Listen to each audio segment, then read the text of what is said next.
In another life, across the sea or somewhere just as far away, I was Junior Field Medic Kyrie Amaranth. Now it's usually just Kyrie.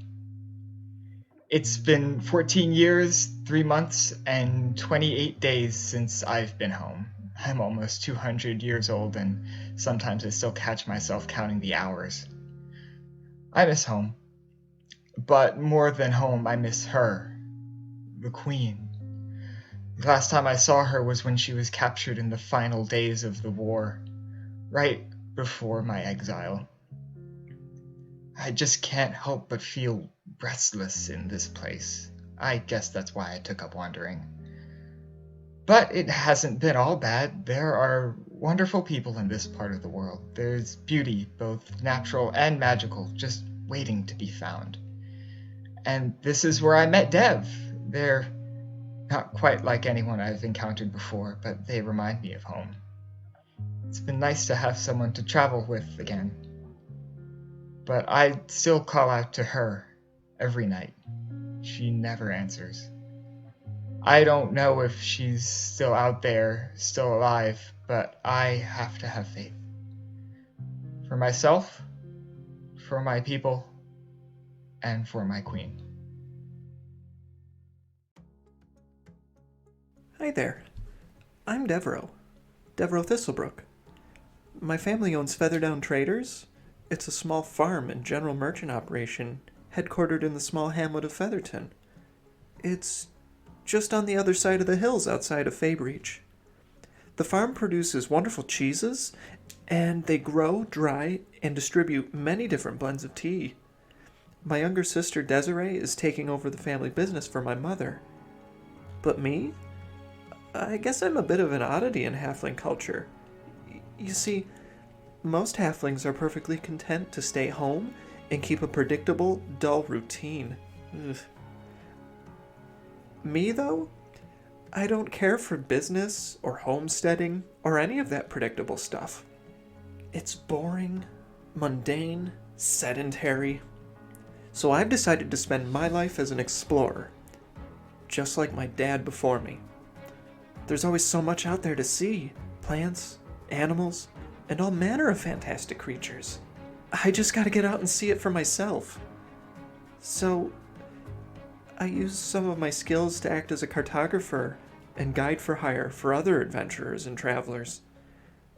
I also keep a journal of all my own experiences, and I catalog the strange and wonderful things that I've seen in my trips. Someday, I hope that I'll write a book of my own. And when it gets published, I can be famous. Well, I can be more famous than any other halfling I've ever heard of in the realms. You know?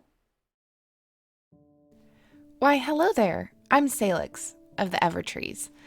I was raised by my parents in the massive forest just south of Valzara with my brother Kendell. We are only about a year apart in age, and we've always been really close, but we're pretty different. I'm a druid of the land, tasked with the care of a very old willow tree. The magic was strong in my blood when I was younger, so I was marked with ink I made from her bark. Kendell, not so much. A while back, I also heard of the god Cord, and it struck something in me. Since then, I've been training with the monks at the monastery outside Valzara to answer the call of the Stormlord. I don't know what he has in store for me, but I know it's something important. I recently also had to get Kendell out of some trouble he got himself into after he decided to leave our people. Now we're on the road for adventure. I don't want to live without him. We belong together like tea and honey. I don't know how far I can go from my tree, though. No one in our community has ever left their grove for very long or gone very far. But I guess we'll find out. Willow will be safe with Mother and Father. I hope. Hi there, my name's Kendell. Kendell Evertree from the Evertree Grove. It's a pleasure to meet you. Where are you from? Wait, no. That's not what this is about. Let me start from the beginning. I'm Kendell. Kendell Evertree, and I was born to the Evertree Grove. The Evertree Grove is south of Alzara. Normally an elf born into the grove becomes a druid, and becoming a druid means that you bond to a tree and you forever take care of it to make sure nothing ever happens to that tree. Now, although there's nothing wrong with that, that just wasn't me, which is a little strange specifically because my mom and dad are the elders of the grove, and their firstborn is kind of expected to go down that same line. And to be honest, most everybody in the grove is a druid. Okay, everybody in the grove's a druid except for me. I'm actually quite proud of that. There isn't really anybody in the grove's history who didn't bond to a tree. Now, it kind of labeled me as an outcast, but that's okay with me. I don't plan on staying around too long, and I've actually left already, but I got myself into trouble. The trouble always seems to find me somehow. It's definitely not my fault. I don't care what Salix tells you. Oh yeah, and how could I tell you about myself without telling you about Salix? Salix is my younger sister and my best friend. She's basically the grove's prodigy. She's the best druid I've ever seen. And, well, she keeps me out of trouble. We do everything together, and, well, she's my voice of reason, and without her, I don't know what I'd do. But now we're going out into the world, and we're going to explore. We're going to see every corner of this world, and the realm, I know, has a lot to offer. So if you have any place that you know is amazing, just send me a message. I'd love to see it. Well, anyways, I'll see you around.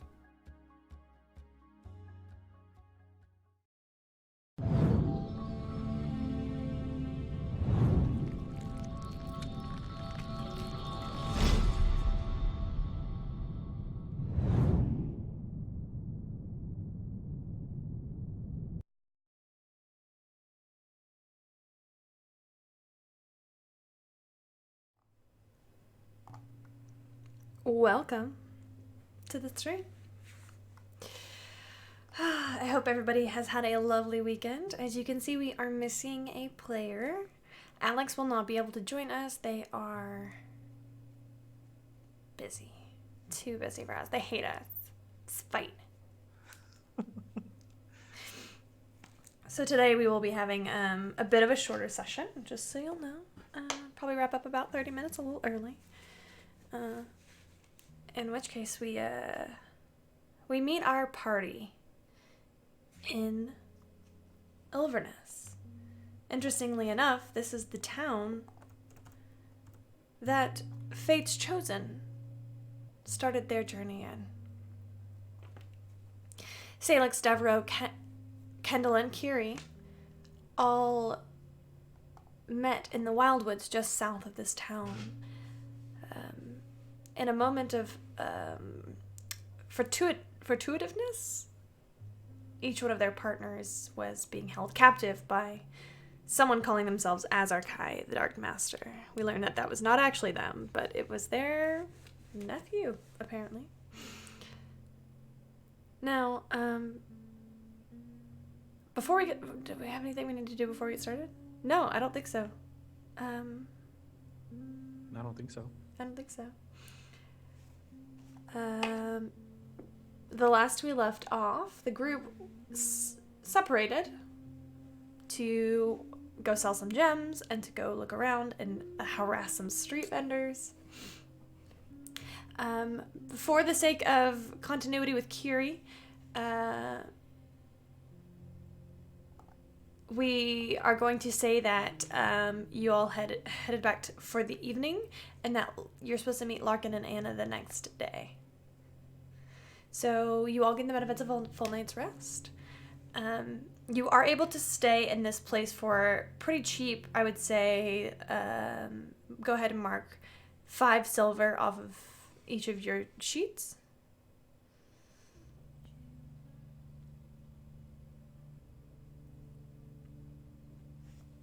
Got it. Perfect. This day is a darker day, overcast, a little drizzly. It is starting to warm up though, which is nice. In the morning, Kyrie is gone. By the way, I'm assuming you're each staying in 2 different rooms, one for the siblings and one for Kyrie and Devereux. So then you would only need to mark 5 silver off of one for each room. Salix keeps our money, right? Yeah, I got it. Yeah, I don't think she'd trust Kendell with the money. Yeah, just give yourself 5 silver back. Wait, does Kendell get an allowance? Well, I mean, Salix, what's mine please. is what's mine is yours, and if you need anything, we can go get it. All right. Do you want a potato? That depends. Is it raw? Yeah, you gotta cook it first, Yeah, but I'll there's take it. nice. Okay. Yeah. Yeah. Okay. Please. Here. Can I have Here. 2? No, just one's fine. I mean, it's kind of a large potato. Oh, it is a large potato. Okay, yes, this'll do. Yeah, just put it over there by the fire and you No, can eat no, it later. No. I think I'm just gonna hold on to it for now. Do you just keep a sack of potatoes on hand? No, but I have a couple, and if I ever need more, I can druid craft them up. I mean, it takes a while, but it works.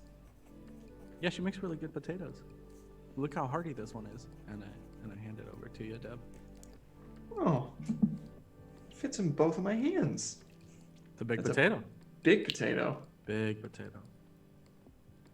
My specialty is botany, developing new plants. But potatoes are an existing plant Yeah, well, thing. you start with existing plants and you introduce new. You breed the certain plants to give them different qualities, like being able to grow in less fertile soil or have longer seasons, because the more hardy the plant is, you breed that with a hardy plant and it can last a little longer. Could you make your potatoes orange like a carrot? With time, I'm sure if someone was motivated, they could. Have you ever seen a potato this big? Well, I have now. I will There you go. See? hand the potato back. It's a Salix original potato. Wait, is the implication here that you get a potato as an allowance?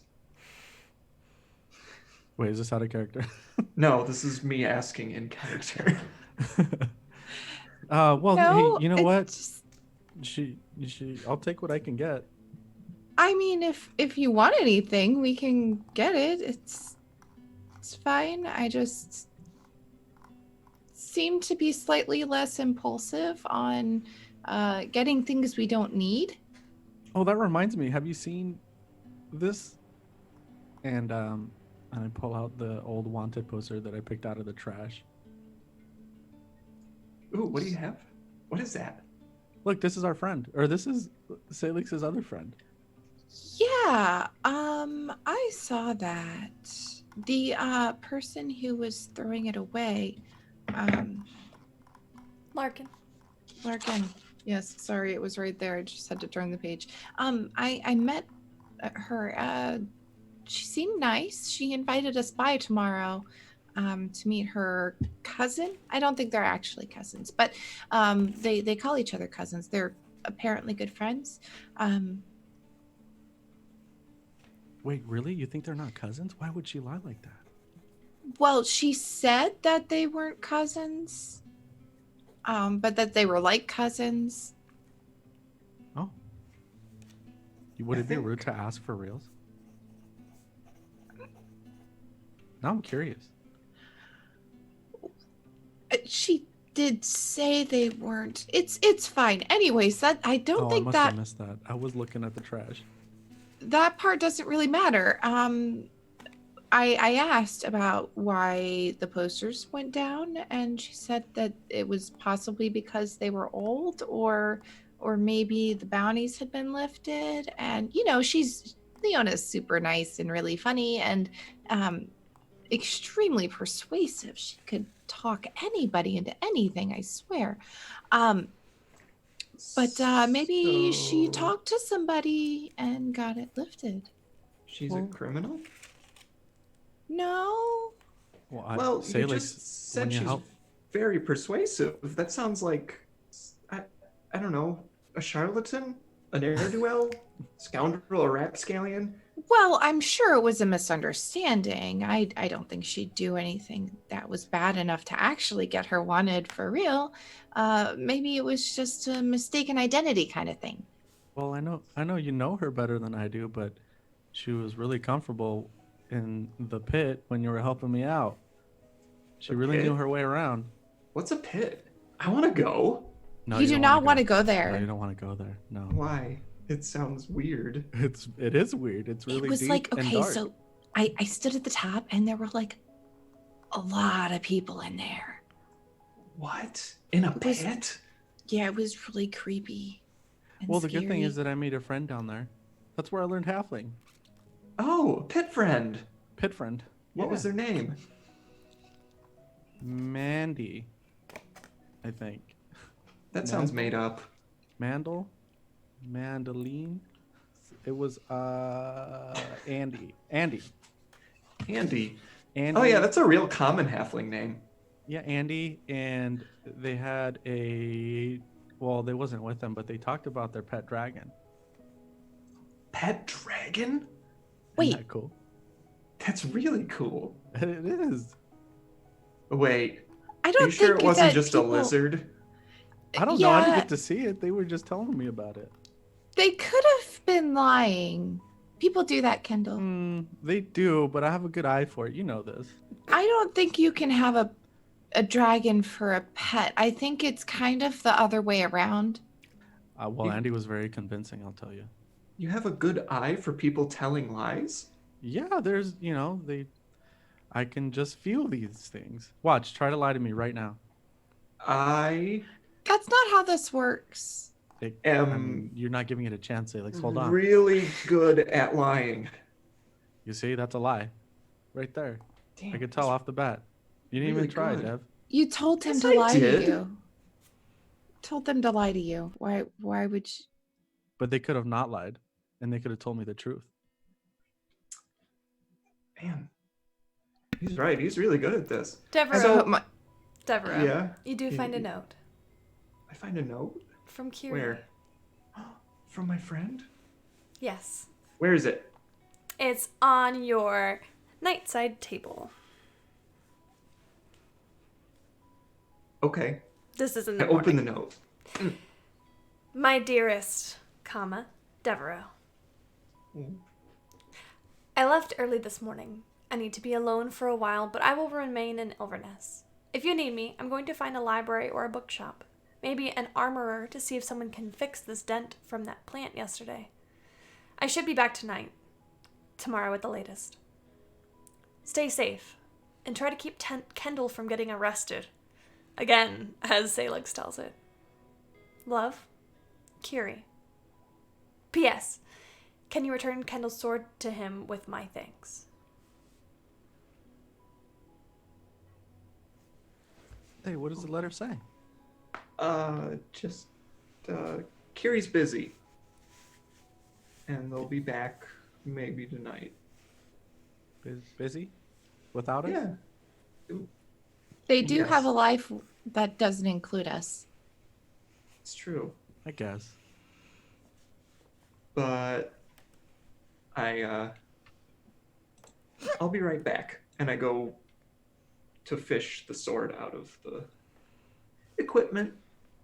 And I just kind of kneel down Well- next to it and fish through it.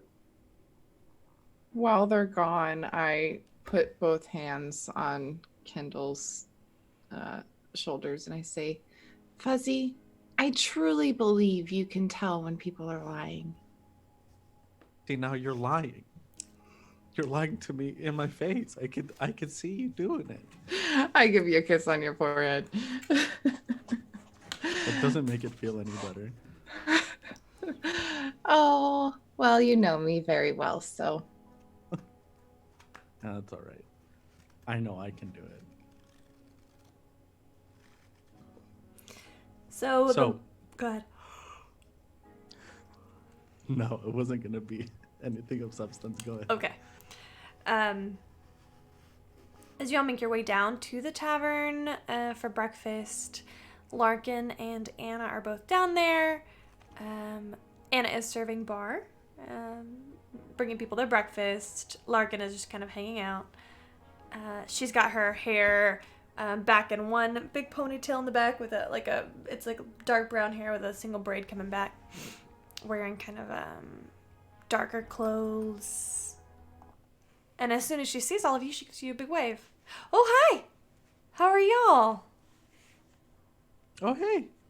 Good. He's real friendly. Yes. Oh, I'm very sorry. This is my brother Kendall, and this is our friend Dev. Kendall, we met yesterday. It's nice to meet you again. Oh, yeah. Is that when he was fishing through the trash? Yeah. Whoa. Hey, Dev. What? Shh.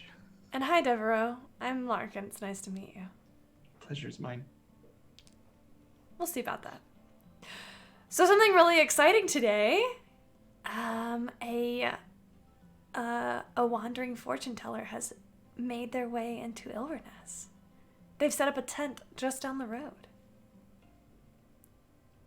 Ooh. That is exciting. Yeah. Is it? Anna and I were gonna go see her once we get off. That sounds like a lot of fun, actually. Doesn't it? Doesn't it? When's that? When do you get off? Do they have anything to eat? She gets off late. No, but well, I mean, I guess everything's eatable if you're. That's brave true. enough? Huh?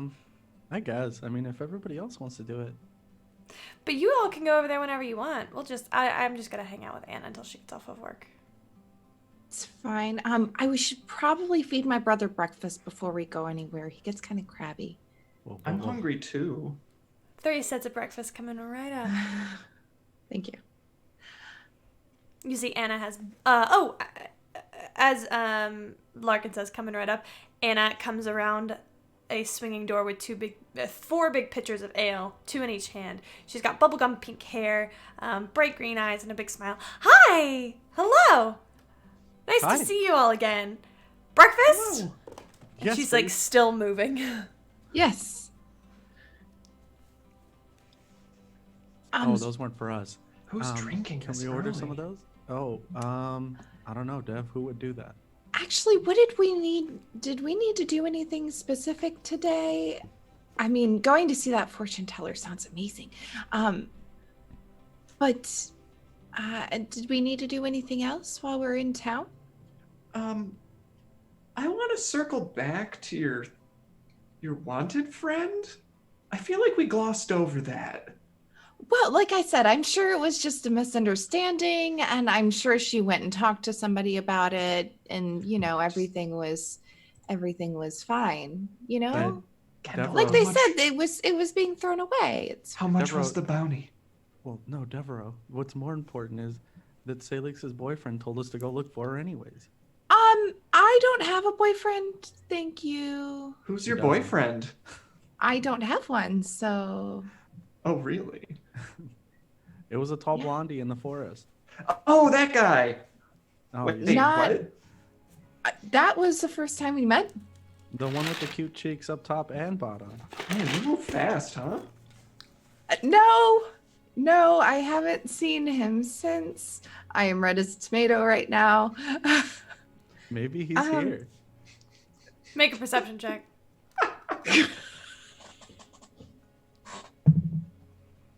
That's a 5. It doesn't seem to be here.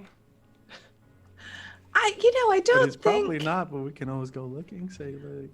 No, we I don't know. don't. We can leave that alone for now. Kendall, last I remembered, he gave you a book. Yeah, Yeah, he was much more interested in you. That's true. He gave you a gift, and he whispered stuff at you. Oh, I'm not the one who gave him pause when I talked to him.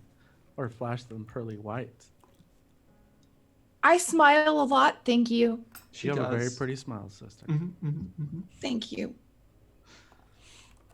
But I think Devereux's right. Maybe we should go see if we can find out any information about what Leona was doing here. Well, I'm more interested in how much she's worth. Oh, that's I mean, to us, she's worth a lot. She's a great person, but that piece of paper won't get you anything for her. It's an old bounty. Yeah, they were No. throwing it out. That's why it was in the trash. Do you think she's okay then? Well, maybe we should find out if they caught her or they got rid, or they set her free. I mean, I heard from her not too long ago, so if, you know, Do you think she killed someone? I don't know. She's pretty rough sometimes. Oh, She gets pretty intense. she was very kind, actually. Though, You know what? she's She a little probably- intimidating. She probably paid her own bounty. She just throws around gold like it's nothing. is that true? I don't know, that's what Salix said. Well, she got you out, and that bounty was way more than what I had. It was 100 gold pieces, just like that, Dev. You're only worth 100? You know, I'm an up-and-comer. It's worth more than I am, I'm sure. But it could have just been her kindness. She did seem well off, though. I've heard I know about that. her Killing friends people. were. With your kindness. Do they put bounties on people for being really nice? No, like I said, it was probably a misunderstanding, I have a question for you, though, Salix. or maybe she saw something and was wanted for questioning. I don't know how the laws exactly work here. I didn't study them very much. I was more concerned with botany. Anyways, what's your question, Fuzzy? Oh, man. Can you guys hear that? Little bit. Yes, keep going. I think they're driving away. Hold on. What are you talking about? Oh, okay. When Leona talks to you, does it sound like she's in jail? No, I mean, last time she asked me about a flower. She keeps asking me about flowers, really. Oh, is flower code for something? No, the plants. It's more, I found this flower and here's the description and can you tell me about it? And I do my best from what she tells me, but it's hard. Well, I think maybe we can find out, right? What do you mean? Is Larkin still around, DM? She's nearby. She's nearby. Didn't Larkin say that we could go to the keep or something? You were paying attention more than I was. I mean, there was a tent for the traveler that's telling fortunes. She said we could go by there No, if we when we wanted. met her yesterday, she said that if we wanted to know more or ask about bounties, we could go somewhere. Oh, yeah, by the tavern where they're posted. Oh. Well, I tried. It's all right. I saw it. I mean, it was a great idea. Is Anna still walking around, or is she? She is. Away? Yeah. Anna. Yes, son. Anna, I have a question for you. What can I help you with? And she saunters on over. Hi. Have you seen this person? Oh, yeah. That's Leona Swiftsilver. Hey, everybody knows Leona. Of course everybody knows Leona. She's from here. Is she in jail? Is she a criminal? Is she? What's she done? Well, What'd she do? She's not a criminal. Look. She comes and she kind of kneels over and sets the drinks that she's carrying on your table. It was all a misunderstanding, I think, if you ask me. Now, Leona has lived in this town ever since she was a little girl. She was a baby when the Lord Kentigern found her. And, well, she was raised right here in the keep, just alongside Richard and Alexandra and Kristoff, his children. And, well, we lost Lord Richard Kentigern due to some mysterious circumstances, and, well, he never formally adopted her as his child. And there were some rumors that, well, you can imagine, right? I don't have to spell it out. Yeah. I lean over to Dev. What? Do you need her to spell it out? Because I think I do. I think I might too. There were some rumors that as she got older, her relationship with Lord Kentigern was not appropriate, considering he was married. Was married. Yeah, he's dead now. Oh. So, Lady Maris, she's late Lord Richard Kentigern's wife, widow. She did not like Leona very much, and so, put a bounty on her head and claimed that Leona was the one who killed Lord Kentigern with poison. Hence, Leona was kicked out of her home, and last I saw her, she left here with a couple of adventurers. She seemed good. Actually, that's the last time I've seen Lord Roman Kentigern, too. I lean over to Salix. Are you kind of afraid of her now? No, see, I told you. It was just a misunderstanding. I don't know. Oh, Leona's as sweet as pie. Talking about poison. She poisoned someone. She could not have poisoned. Have you met her? If you met her, you'd know. I spent don't more think- time with her friend. I don't think that she would have done something like that. Well, regardless, the bounty's stale. No longer available for collection. Oh. Drat. Okay. Do you know where they went after they left? Oh, I don't know. That was some time ago. That was months and months ago. Oh, geez. Oh, well, that's a long time ago. Yeah. They could have gone anywhere. They could have gone anywhere. Quick question. Can I get a picture of one of those? Yeah, here you go, honey. She sits down in front of me. Yay! And I start drinking out of the pitcher. Well, did you want any? No.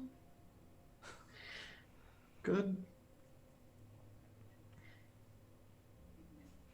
Hey, All right, y'all. Well, let me know if I can get you anything else.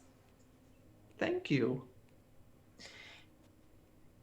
I lean across the table and look Dev directly in the eyes. if suddenly you found a wanted poster for me, would you just turn me in? No. I know you. Well,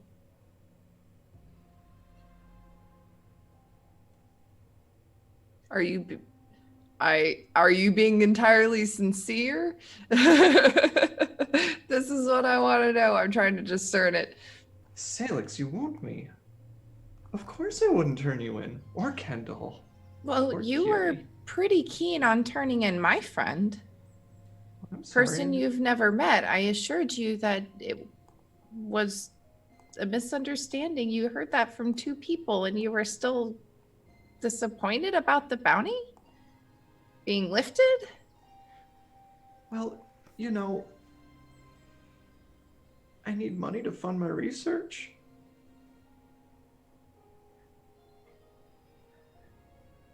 We can get you money.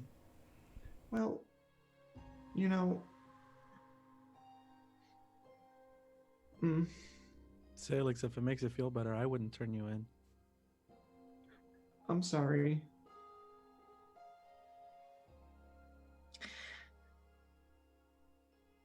If someone gave you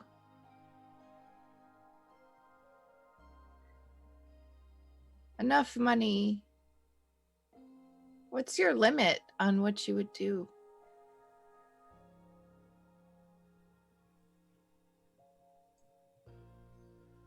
What do you mean? I mean, is there anything you wouldn't do if it got you what you wanted?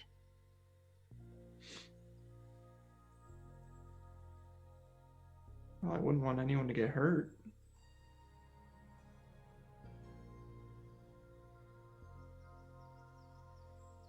Laws exist to keep people safe, don't they?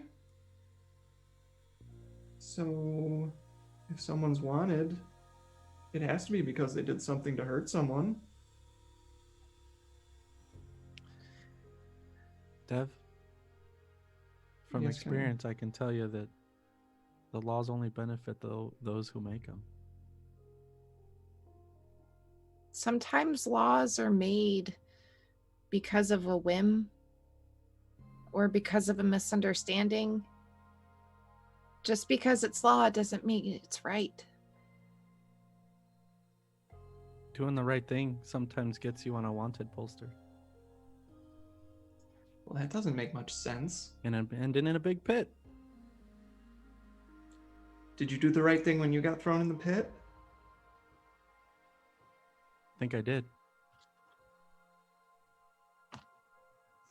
What face does Salix make right then? She looks very concerned, just concerned for Dev. Really. We haven't been among these big cities for long, but that's one thing you learn pretty quick, Dev. That's why we enjoy the forest so much. The laws of nature are a little bit more simpler, aren't they? Yeah. Everything has to coexist or else nothing does. But among society, that doesn't really happen, does it? I mean, it does on a grand scale, but there's always somebody who's hurting, right?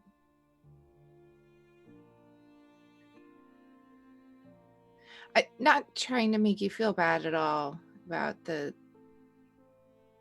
wanting things, but just, you never know, doing something good might land yourself on one of those posters, so don't be too quick to judge, okay? Would you both protect me if I wound up on one? With my life. Always. Okay. I'm sorry. I'll try to be more open-minded. Do you want a I'm hug? going. Do you want some beer? I just want breakfast. Me too. Anna, Yeah, honey. can you double our breakfast order? Yep, I got you. Oh, did you all want anything? It's fine. I can share. It's okay. I nudge you.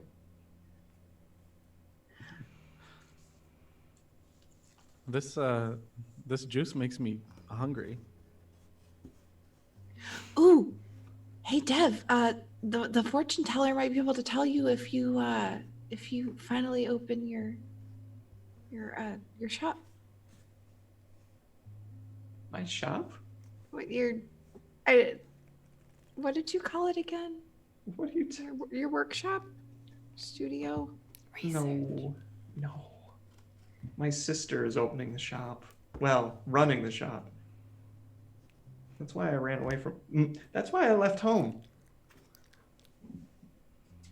My ears perk up, but I don't say anything. Yeah, she can handle things without me, so I'm out seeing what I can do to help business. Hence research. Well, maybe the fortune teller will give you a shortcut. Ari, Sure. I thought I figured research would be in some sort of a building. No, I prefer to do things hands-on. Out in the field, you know? Oh, okay. Yeah. My That's- apologies. I got a little mixed up there. Do I look like the kind of person who would sit in a building all day? But Maybe if there were pancakes. I'm confused Oh. though. What does That somebody would be who's- good. Breakfast comes your way, lands in front of you with a great clatter. pancakes, bacon, sausage, lots of meat. I go for all the meat first, obviously. And I scarf it all down. While you're busy with that, I steal your pancakes. That's okay, you can have one. I'll trade you for your bacon. That's fine. I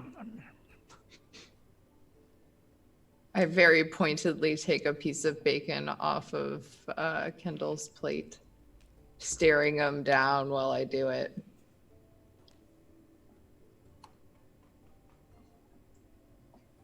And I'll watch you eat it, and a tear falls down my eye.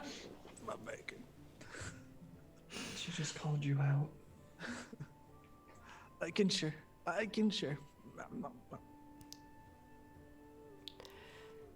Soon enough, your breakfast disappears. And because you ate it all.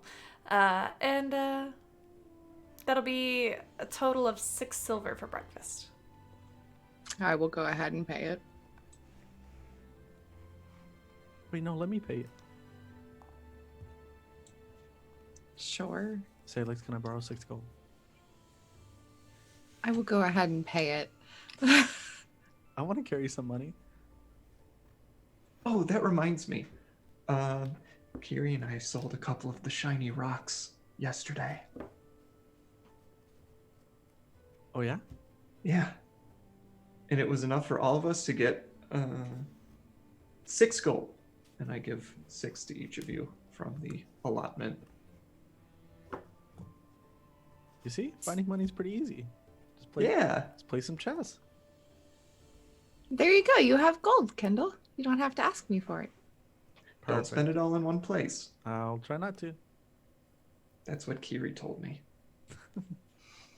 Yeah, they're pretty smart.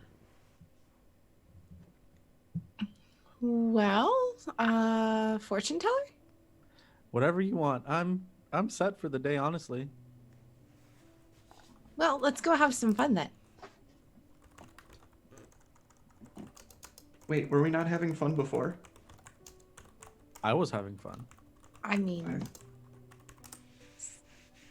whole trip's been pretty fun, but Well, kind of. There were a couple moments that weren't. Oh, wait. Before I go, I need to ask Anna something. Anna, Yeah, honey. do you know what a zombie is? Do I know what a Yeah, I know what a zombie is. Have you heard of any around? Oh, sure. Oh, excuse me. It's still early for me. Sure, there's, every full moon, I think they come out. Isn't that how that works? Every full moon? And nobody's done anything about it? I mean, they kill them if they come into town. They come into town a lot. Sometimes. Not often. We're pretty well protected here by the Crown's Guard. Although, a lot of the good Crown's Guard were sent off in the war. We just kind of have the crummy ones and the wimpy ones. So. But we've got our city guard who are also the best. We're taking off for the war and the rest are here. Well, thank you. You're welcome. Y'all have a good day. Bye. Why are you asking about zombies? Because because I don't know, ever since I've met you, Dev, the undead are around all the time. Are you implying something? I'm not implying something, I'm just saying. No, yes I am. I'm implying that there's a lot of undead around here. And that we should be wary of them. The more you know. Yeah. I mean, you saw that plant yesterday. It's something in the ground. It just kind of makes it happen, right? What do you call those things that it was throwing at Kyrie? It's vines? I look at Salix. Salix? Was I not seeing things properly? I don't know. I wouldn't call them vines. I don't think that thing was actually a plant. Yeah, I that mean, it a was plant. kind of, it was like a corrupted plant, kind of ish. Maybe no, I don't think so. I don't think that was a plant. No. And I It mean, you're the looked like plant a plant. expert. Yeah, but Oh, we just went over the whole looks can be deceiving thing, Dev. It had vines like a plant. That's true. It crawled like a plant.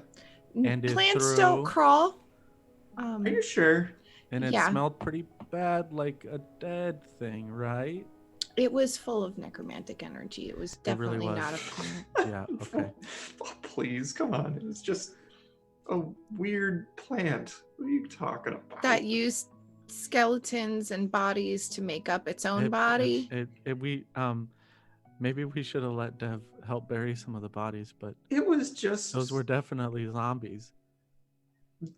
fueled by strange plant liquid. No.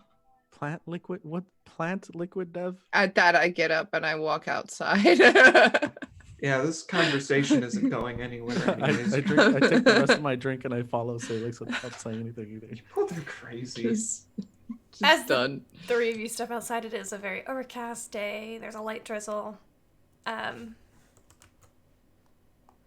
I have a captioning mishap I need to post.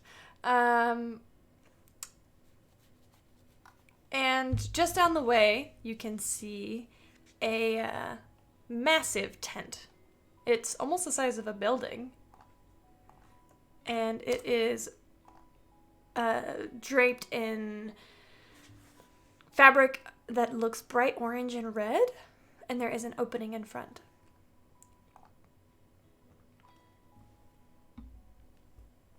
Would you like to go to it? Sorry, I was writing notes. Yes, please. Sure. I will march that way, trying to put that whole conversation behind me.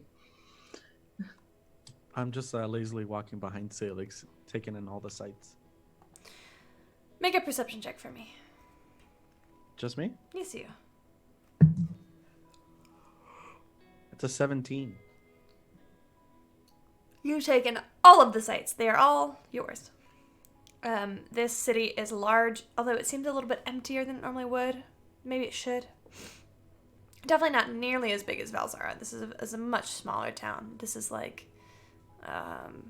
Valzara is like San Francisco, and this is like a small little like interstate town. You do hear some gentle words coming from, like a voice coming from the tent, but you weren't able to make out what exactly is going on. Who would like to go into do you all go into the tent together? It's pretty large. You all could easily fit. March right in there. Sure. Follow Salix. Right behind you.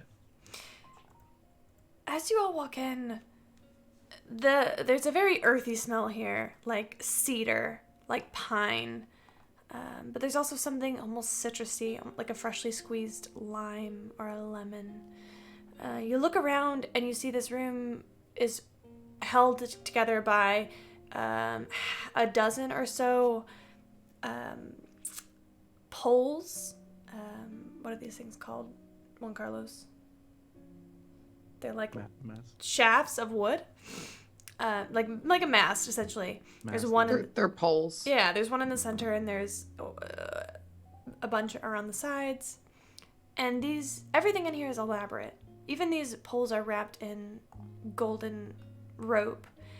Hanging from some of them are some sort of small tapestries that are like a skinned animal on the back with its skeleton that's been dried, made of bones. There's a bed in here, and it is covered in lush rugs and blankets and throws and pillows. Looks very comfortable, and it's in the far back. What you see as you enter are also some items. There's a table in the center where a figure sits. And this figure has its head down, so you can't currently see it. But all along the walls are various baubles, and the first thing that you see next to this person is a globe, which I don't know if any of y'all have actually seen a globe before. a globe, and it is actually opened, and there are glasses and a bottle of wine resting in it. The figure looks up at you and pulls back their hood. You see a young woman. She is maybe human. She's maybe in her... She looks very young for her, just for what you were expecting. Maybe you thought you would come across some old crone, but this is not. She has long, thick black hair, pale skin, green eyes, a few piercings on her face, an eyebrow, and a nose piercing. And she looks up at all of you. Hello. Come in. I'll move forward. My name is Sura. How can I help you? Yes, we were told that you were telling fortunes, and... I am traveling. I tell fortunes too. Eat. Do you have coin? Yes, I also, if you travel a lot, I wanted to see if there's anything that you need, as well. Oh, I'm always in need of something. Depends on what you have to offer. What is your name? Salix. Salix. Yes. You are a druid, I see. Yeah, I'm really good with plants. If you have any plants that you keep, I can help perk them up a little bit if they're not doing well, or, you know. That is kind of you. I'm actually in need of some lavender. Oh, Perfect. I will grab some from my my flower crown, and I will just hold out a bunch, and as I close my eyes, my tattoos light up and it sprouts a bit more. I am impressed. Oh, thank you.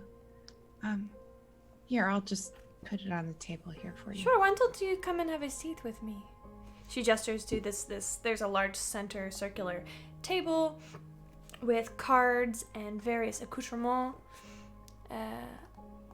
You see on this are many candles. This tent is illuminated purely by candlelight. But you also see that some of these... You would notice that these candle lights aren't quite natural. Maybe they're magically made. There's various...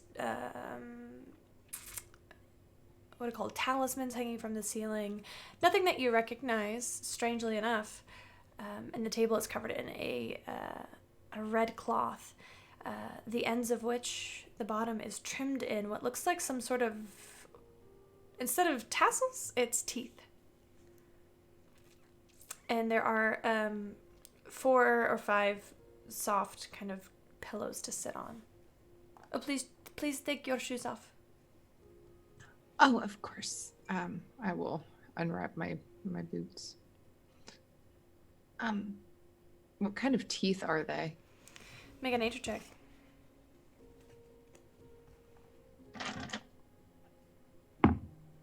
Oh, it's a 10 on the die.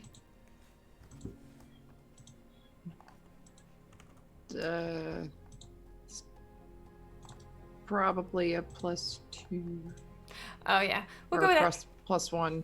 that. I think, my intelligence. You have a hard time identifying. They are definitely not humanoid. They are definitely not beasts of any kind. They are long and pointed and sharp, though. Cool. Just wanted to make sure they weren't human teeth, really. No. Long and pointed and sharp. How weird are we getting here? I see you looking around. Is everything okay?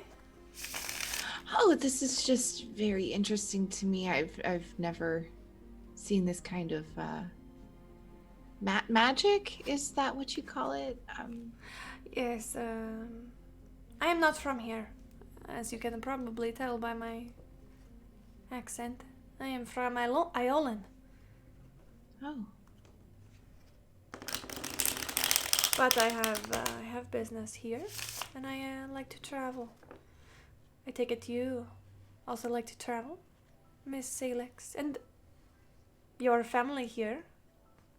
Is that your brother? Yeah, that's my brother Kendell. Hello. And our friend Dev.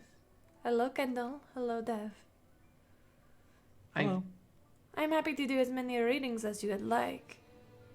They are 1 gold per reading. I feel like that's cheap. I will put a gold on the table because this is just fascinating to Salix. Is there enough for Kendall to get distracted and Oh, there's so browse much. around? Yeah, so that's what I'm doing. I'm just walking around the tent looking at everything, but Kendall, not touching anything. Honestly, it doesn't make sense to you how she gets this from place to place. Like, as far as you're concerned, a lot of these things have been here forever. There's a bookshelf with books on it. There's a fan that is decorated with a mural that's like set out. And the middle part is a dragon's face. There's plenty of blankets and soft things. The rug is absolutely plush. Devereux, you're in heaven as you take your shoes off.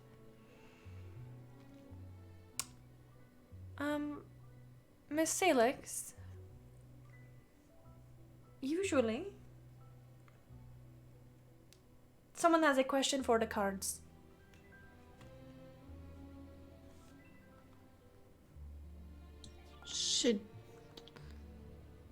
Should I ask them or you? You can ask me.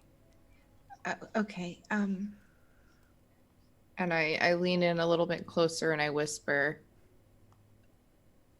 Will I find a good place to hide which should be hidden? That is a good question. She shuffles the deck once. As she shuffles, I just get down on a pillow in front of the table and I'm just watching. Twice.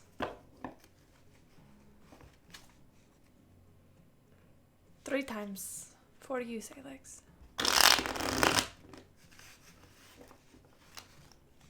I want you to hold this deck, and I want you to cut it in half.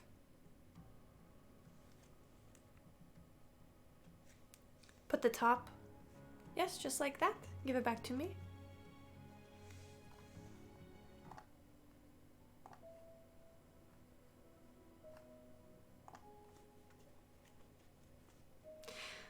Okay, let's do this.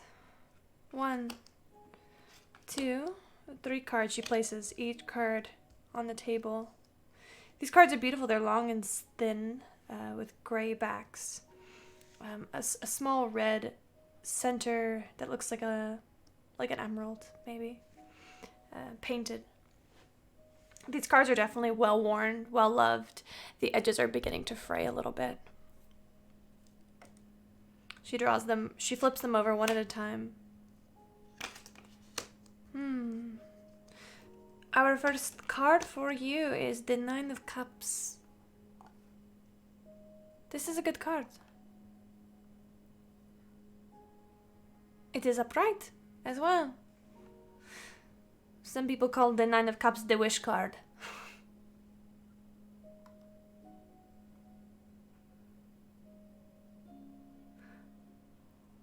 This means that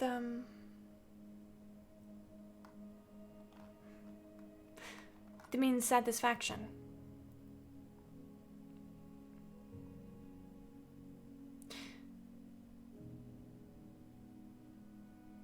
The things that you desire are going to happen.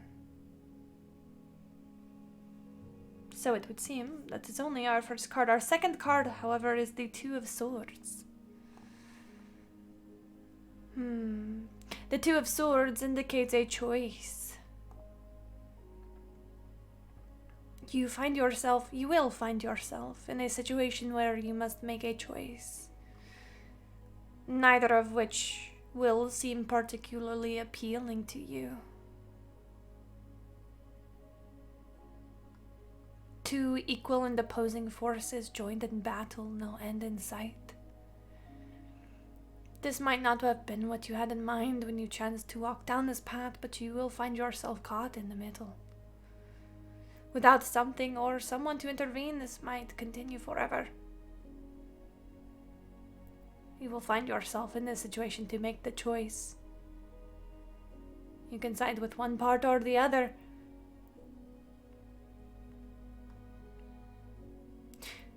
But however, I think there is more here. The Two of Swords is often related to balance and partnership. Keep your relationships balanced. That is what this card is telling you. The last card here is Strength, upright. Very fortunate for you. I see that you have the inner strength and fortitude during moments of disaster and distress. You have the ability to remain calm and strong even when your life is going through struggle, when your friends are in danger. You are a compassionate person. You always have time for other people, even if it is your own expense. Getting this card means that you are very patient, and you will likely accomplish what it is you set out for. But it is your resilience that will aid you, and your fearlessness that will get you through this difficult choice. The kind of compassion that you have will always be rewarded. Always. Did that answer your question? As everybody looks back up to Salix, she just has tears streaming down her face. Yeah. I think so. Very good. Do not touch that, good sir. I wasn't touching anything. And I walk over to Salix.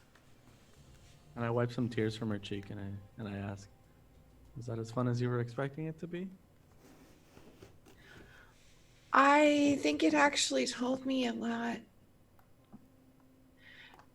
And I put one more gold on the table and I lean over and I whisper so that Kendell cannot hear me. I whisper the question that I asked you earlier. Say it out loud. Will my brother find true happiness? That's a very good question. I see my first reading of you was correct. Salix, I'll be back. No, I think you should stay. Oh. I should? Cut the deck for me.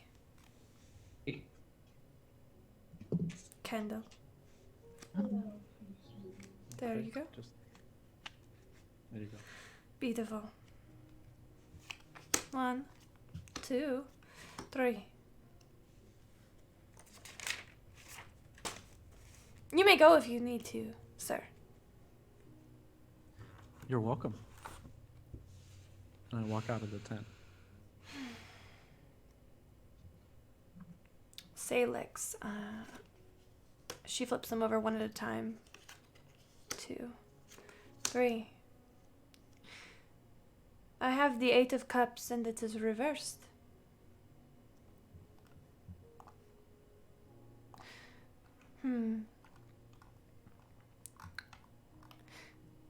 He is afraid. I can tell you that. He is in a state of confusion, perhaps, or maybe he will be, about the path that they are supposed to take. This kind of confusion usually arises from not knowing what is best for everyone in the end. Sometimes we can find ourselves drifting in a sea of uncertainty.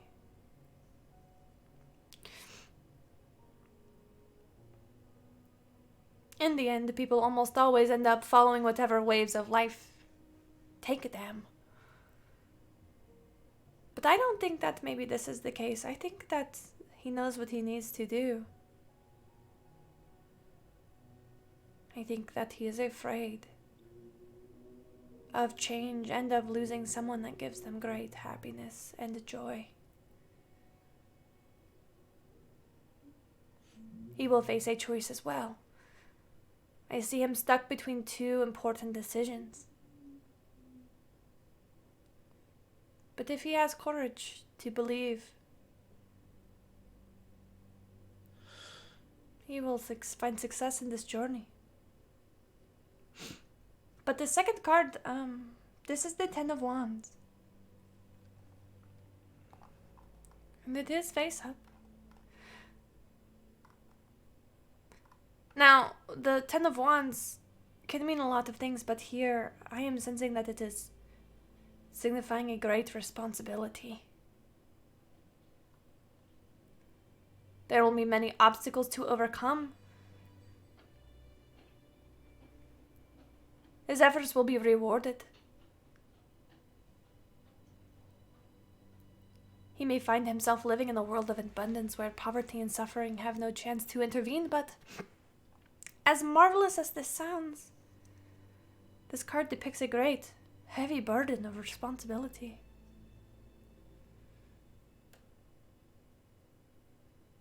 I see that this responsibility will propel them into another world of challenges.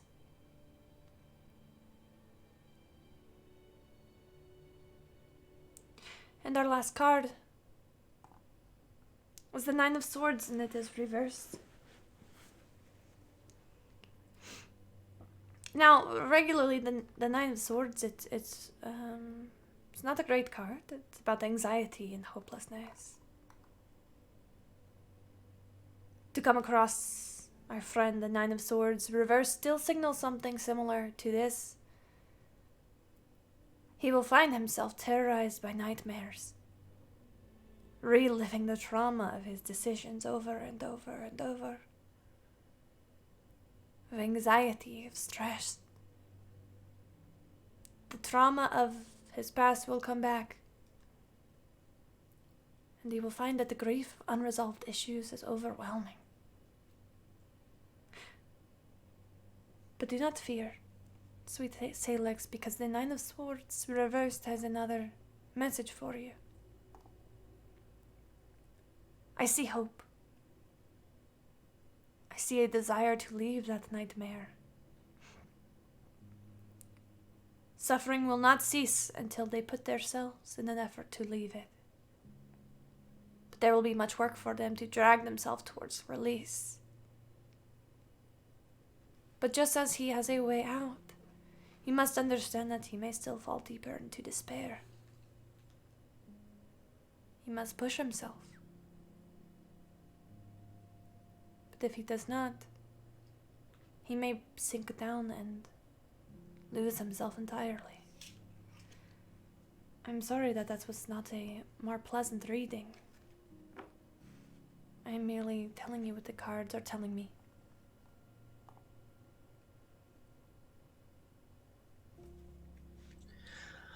Of course. Thank you. I tap Salix on the shoulder. Yes. Are you okay? I'll be fine. Young Devereux, or I'm sorry, young Dev. She doesn't know your full name. Young Dev, do you wish to partake? Depends, is mine gonna be that dour? There's only one way to find out. DM, I have a question for you. Kendell, I have an answer for you. Ilverness, what kind of climate is it? It's in the north, so it's pretty cold usually. So essentially I'm asking because I walked out to go look for flower vendors and to find a potted plant. So I'd like to just... Yeah, that'd be simple-ish for you to do. It would cost you about 2 silver for a pink plant. Okay. I buy that, and hopefully that last reading was enough time for me to make it back to the tent. Definitely. And Salix. go ahead. Here. Yeah. I got you something. Oh. What plant did you get? It is an orchid. This thing is pink. Oh. Thank you, honey. That's so sweet. Here you go, Petals. I don't like it when you cry. Oh. And I just pull you in for a giant hug because you have no idea what just happened. Oh, maybe I should have gotten... I only got you one. It's okay. I can make another. Oh, okay. Okay, come on. Okay. Just gonna... Let's see what she tells Dev.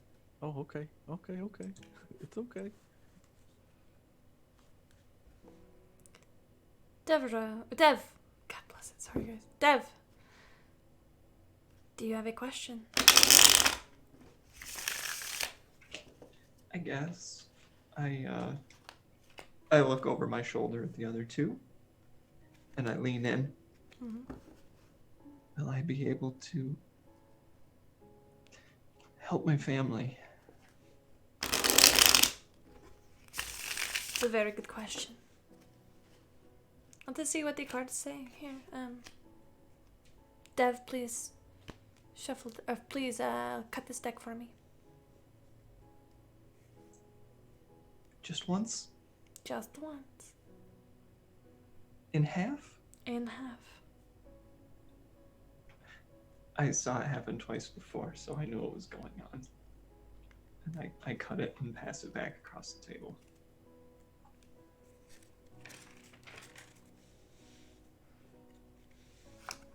One. You see, as she lays the first card down, her brow knits, and the second card, and the third card. And Devereux, you might, with that high intelligence, you might realize that it's because all three of your cards are reversed. Well, this will be an interesting reading, young Dev.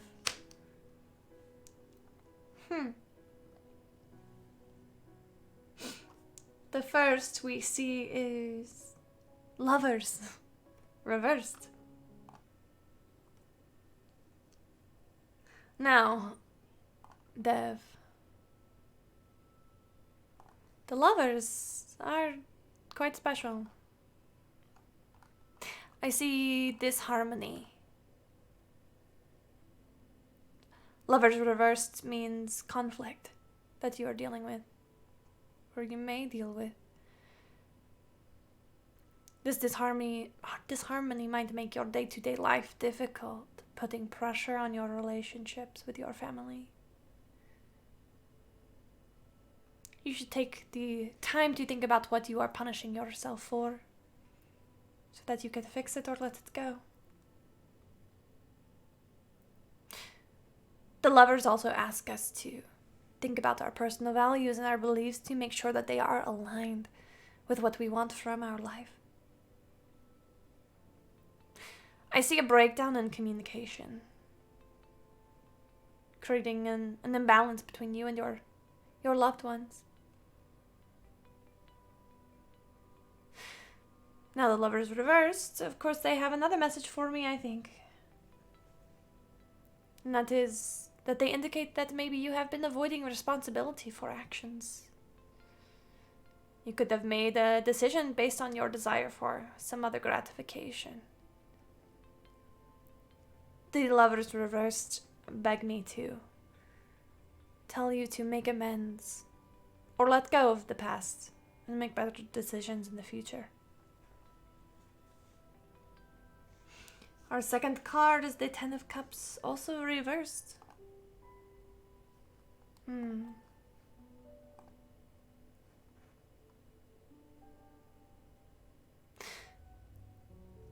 The Ten of Cups is about family bonds being broken, twisted. When the Ten of Cups is upright, it is the happily ever after card. Instead of connections, you find the distance. Instead of coming together, I see you being pulled apart. Your hopes for happy times and special moments may not meet your expectations. But do not despair, Dev. This does not mean to give up hope. This means to learn to treat each other well. To love one another and care for each other. That is the best way to maintain your harmonious living. The last card is Temperance reversed.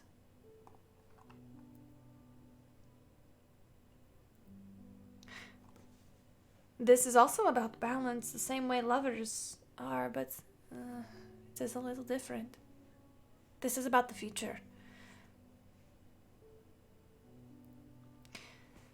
I sense a lack of purpose, true purpose for you. It might leave you feeling lopsided as you search for what you should be doing. Temperance reminds us that all things are good in moderation. That we should examine what we are doing to break that balance. But there's something else here, Dev. I see a warning for you. Be careful of a path. Be careful of a path of imbalance, because if you take that, it will lead to turbulence and destruction.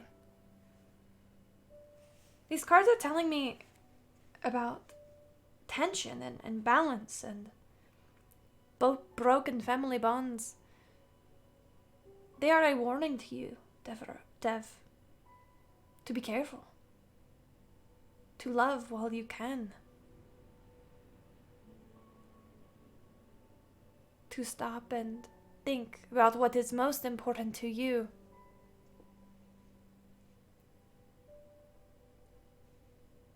About what you love, or who you love, and what they are worth.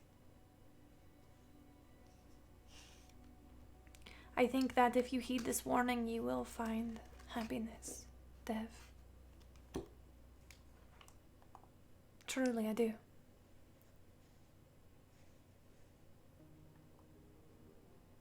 And that's why we're going to take a quick break. We will be right back after a word from me. It's me. It's going to be me. We'll be right back, y'all. Get some water, hydrate, stretch. Bye. Oh, baby, Welcome to our Patreon. Here on Open for Adventure, we are making high-quality Dungeons & Dragons content, folks.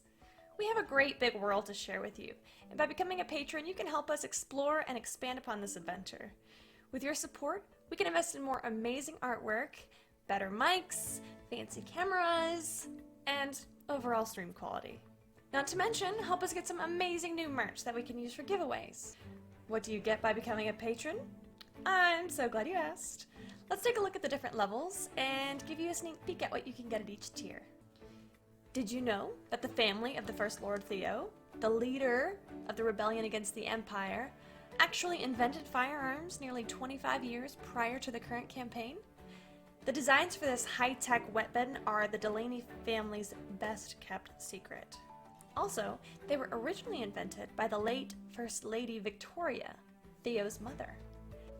Access to lore leaks like this is what you can expect from the first tier, written in blog-style posts after each weekly session.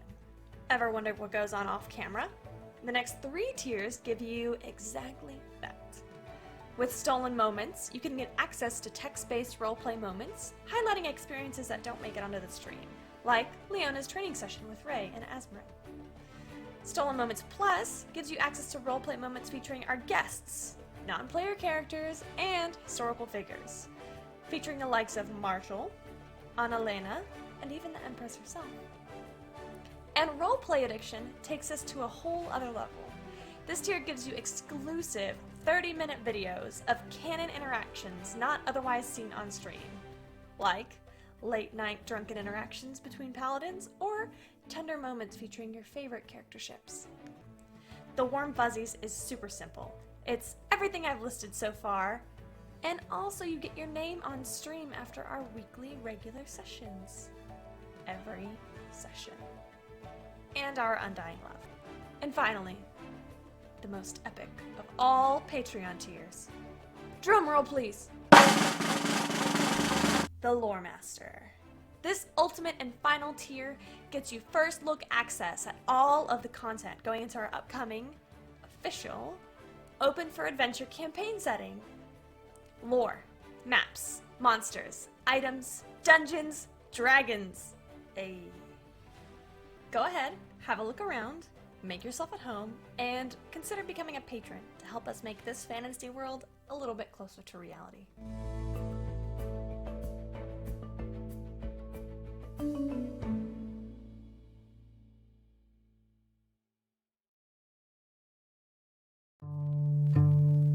Oh baby, I love your madness. It's so incredibly beautiful. Oh, you shine like gold, so selfless to all, and wild like an animal. Some would say I'm insane in the right in a way, but I just love to play in your fun and your games. Always hungry for more, that's just how I was born. Take me somewhere I don't know, and give me your freedom. Whoa, you love me to pieces, yeah, I need it. Want your pandemonium, life is so easy. Whoa, you love me to pieces, yeah, I need it. Want your pandemonium.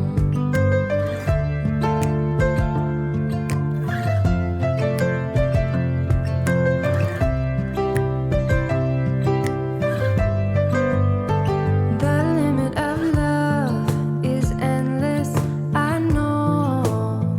Just do what you want with me. Yeah, I want it all. Could care less the cost. I give you my everything. Some would say I'm insane in the right in a way, but I just love to play in your fun and your games. Always hungry for more, that's just how I was born. Take me somewhere I don't know, and give me your freedom. Whoa, you love me to pieces, yeah, I need it. Want your pandemonium, life is so easy. Whoa, you love me to pieces, yeah, I need it. Want your pandemonium.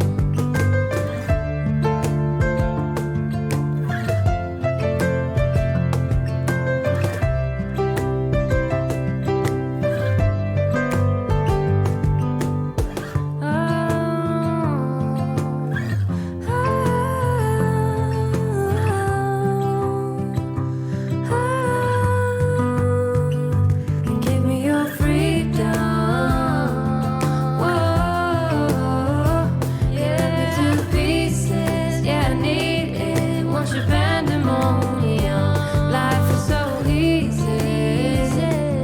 Whoa, you love me to pieces, yeah, I need it. Want your pandemonium.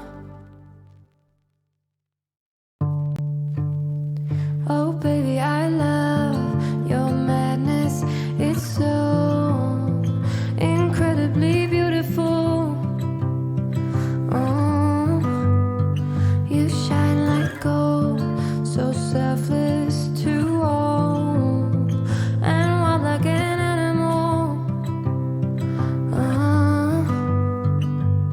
Some would say I'm insane in the right in a way, but I just love to play in your fun and your games. Always hungry for more, that's just how I was born. Take me somewhere I don't know, and give me your freedom.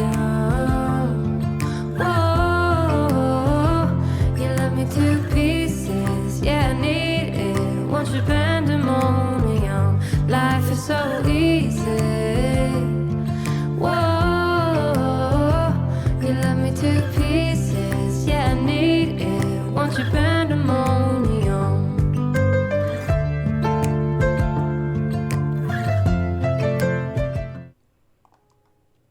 Hello, and welcome back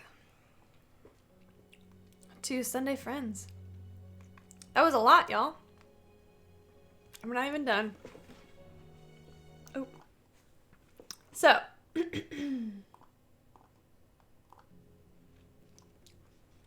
Kendell, you come back to the room. Don't mind me, I'm eating king cake ice cream. Oh. Wait, did you just say pancake ice I cream? think that's King what she cake. said. King cake. King cake. Oh. King cake. Okay, I was like, pancake ice cream is a thing? Because I I'm need to sure try it this. is. Well, the captioner says pancake, so at least once. So, Devereux, as you are left in shock after your reading, Kendell, she turns to you. Do you not have a question, Kendell? Brother. No, not necessarily. Most people have a question. Something that they want to know. A choice. It could be the past or the present. I kind of look around a little bit as I ponder the question. You know, I think it's better if I just find the answers to my questions on my own.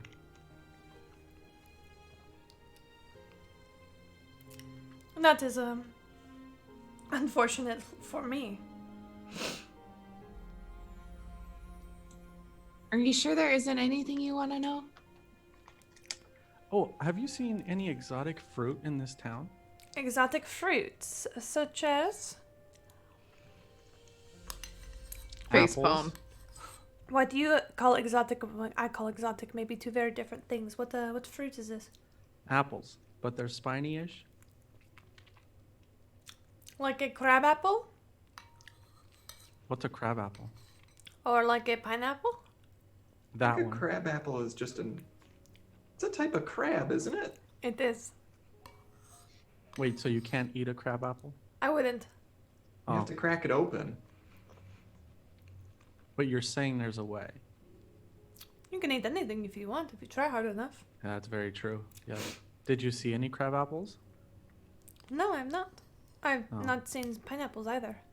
Oh, well, that's a shame. Have we all had enough fun? I think I'm all funned out. I will see you all again. Have a good that day. one? Is that fortune gonna cost us? No.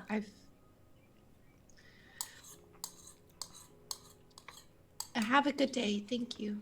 Oh, Salix. Yes.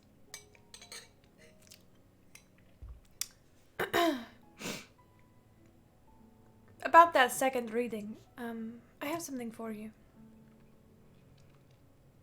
Oh. She goes and stands up from the table. You see she's wearing a long black dress with a tight black corset.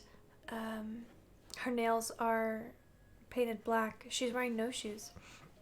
She goes over to a drawer and opens a few of them and then finds another specific one, opens it, grabs something, closes the drawer.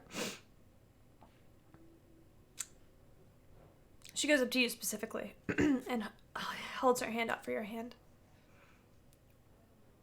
I give her my hand. She'll place it in your hand and close it. And she'll lean and say,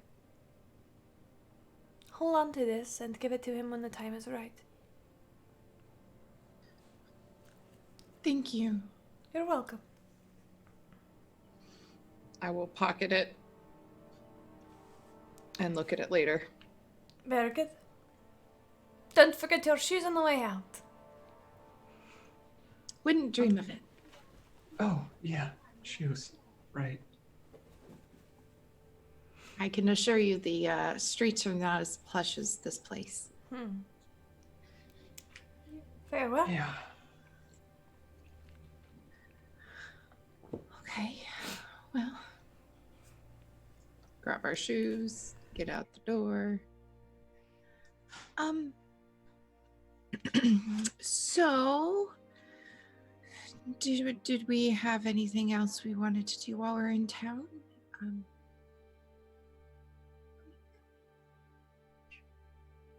Well, maybe we can go around and see what else there is around this town. We can go look at the other plants. Maybe there's one you haven't seen before. Doubt that.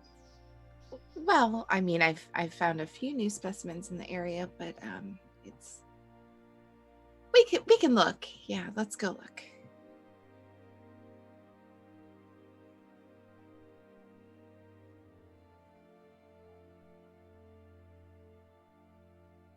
Lead the way. Oh, okay, let's go this way. Where are you all heading? Sorry about that. Vendor Street. Vendor Street. This is the equivalent of a Saturday morning. There are tons of barkers shouting at you. Hey, anybody need some necklaces or boxes or bowls or bananas? I'm a great barker. You were looking for bananas, weren't you, Kendall? No, I don't want a banana, Dev. I think that's the vendor that Kendall touch it. almost throttled yesterday. What? They got sour with me first. I mean, Watch, I know how to talk to a vendor. Pick one. So, you all know that I don't normally do this, but because of things happening today, and because of my DM knowledge, we are going to scene skip. Sounds good. It is, Salix, you are just slipping into your trance. Devereux, you are fast asleep. Kendell. I want to go into my trance, but I've been having a nightmare lately. And this nightmare is always the same. It's me just standing in a white field, in a snowy field, and the sun sets. And it gets pitch black and the stars light up my face. And it starts to rain on me and I fall to my knees. I see in front of me these little saplings and they start to grow. And as I watch, the sun sets and rises over and over again. It sets and rises so fast that I can't keep track. It just keeps flashing through my eyes. And before I know it, this big willow tree just grows in front of me with other trees on its side. And my body starts to wither and lose its health and its meat in it until my body's just bones and skin. And then I see myself fall out of my body and I'm looking at this shell of an elf. And then I start to decay and to wither into dust, and my chest opens and all that's left is my heart just beating. The trees keep growing and growing and the vines shoot straight into my chest to wrap my heart and pull it out. And then the heart also withers and it turns into a seed and it falls to the ground and it starts to rain and pour. But the little sapling doesn't grow, it just also withers and falls. And that's when I come out of my trance and I'm just sweating. And I look over at my sister and she's in her trance, and I grab some of my things and I, as quietly as I possibly can, I walk out of the inn into the street. Roll stealth, please.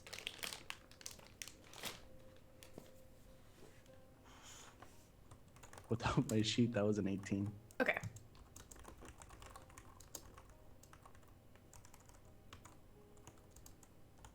I think I start to make my way towards the tent.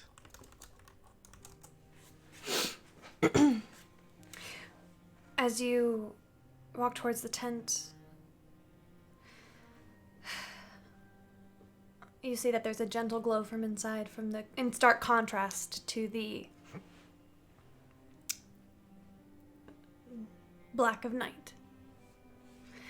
And as you enter, it has to be, at this point, 2 or 3 in the morning. But Sura is awake, and she is sitting at her table, and she has her cards out. I slip out of my boots and I slowly walk over to her and I sit down in front of her. I go to one of my pouches and I pull out a coin and I set it in front of her and I push it towards her and I say,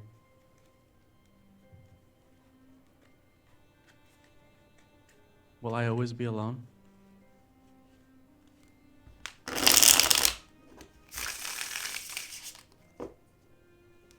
She doesn't say anything at first. She just looks at you with these big green eyes. Starts shuffling her deck. Concentrating.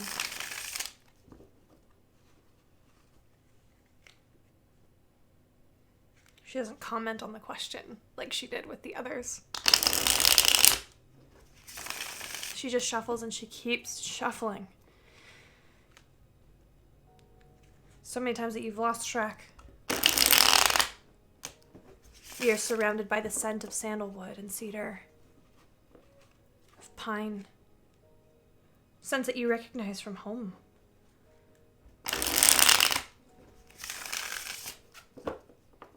Her hair is let down now from its small ponytail. Now it is let loose, and she is in her night clothes, essentially. A gown, a slip. She keeps shuffling. Her brow is furrowed. And then finally she stops. She hands you the deck of cards. You know what to do. Yeah, I grab a handful from the top and I slide them over to the side. Your fingers brush as you do. She sets the deck down and pulls out 1, 2, 3 cards.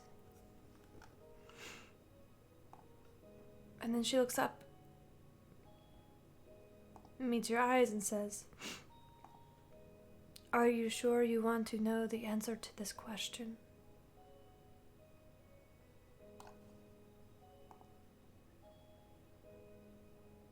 I don't, but I think I need to.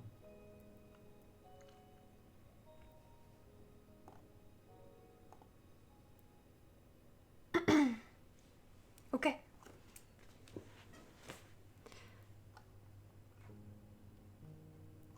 The first card that she turns over, you can see, is the Magician.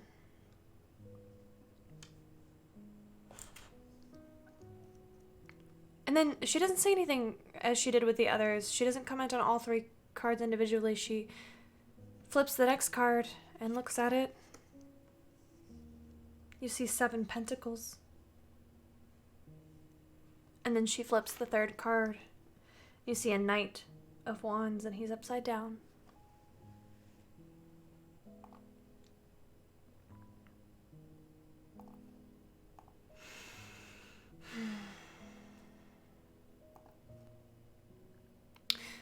The magician is powerful.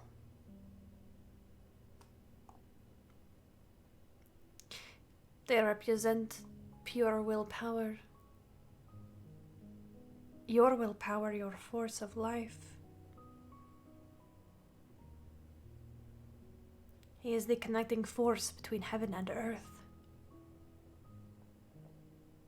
For he understands the meaning behind the words, "as above, so below." That the mind and world are only reflections of one another. Kendell, you are powerful. You create your inner world. The outer will follow. But more than that, you will float between this world and another, and another, and another, and another. You are full of potential. And in the future, in the very, very near future, there will come a time to tap into that potential. She'll gently place her hand on top of yours. Do not hesitate.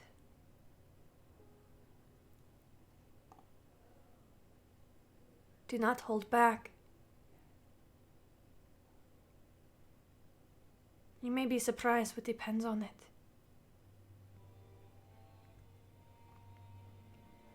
The Seven of Pentacles.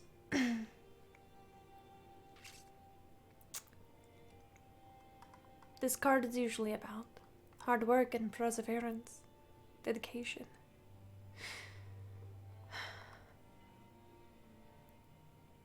There is a long-term vision for you, even if you cannot see it yet. But there's something else here. She still has her hand on yours. There is a fear of failure. Not to fear is normal. It's natural, we all have it, Kendell. But I see it within you. Because failure for you, well, it is not just about you, is it? No. You do not know whether you are going to reap the fruit of your hard work. And that might be frustrating for you.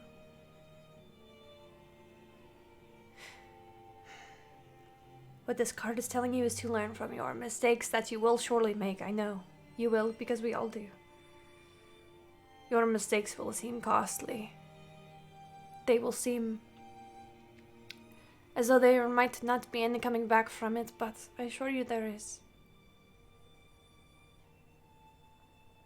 Learn from them, Kendell. And the last card is the Knight of Wands, and he is reversed.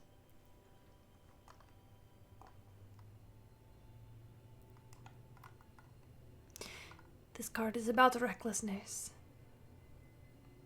impulsiveness, anger.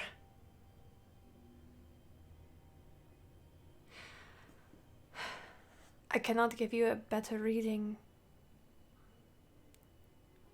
because this Knight of Wands represents a loss of control, a loss of power.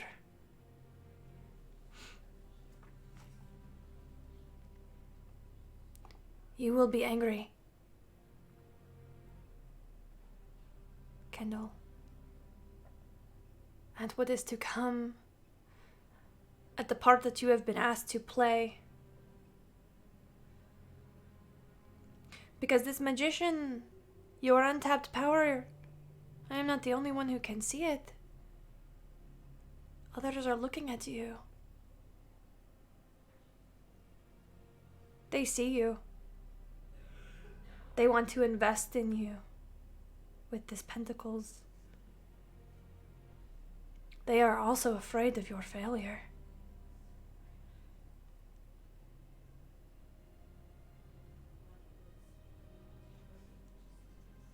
It does not have to be.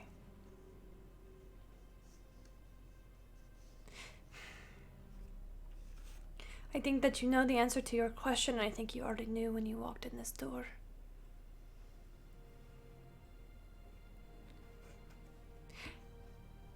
And though you might lose that which you hold dearest, you do not have to be alone. Not always. It will not be the same. But there are others out there who see you for your pain and your suffering.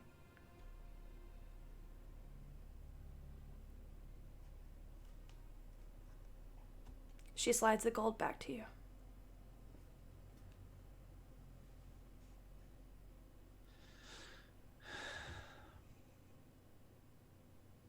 Yeah.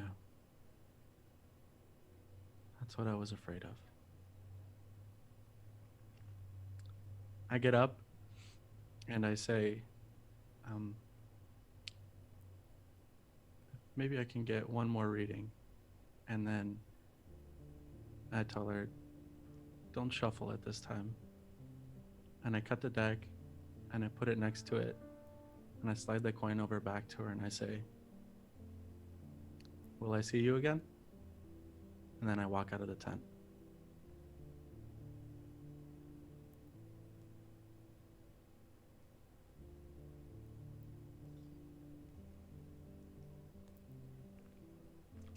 I want to go back to the tavern and see if Anna's still around and order an ale to sit down for a little bit before I make it back up to the room. Anna works the morning shift, so she's not working tonight. However, there is... behind the bar. I'm sorry. Go Yeah, there's a young gnome, male, who does serve you a drink.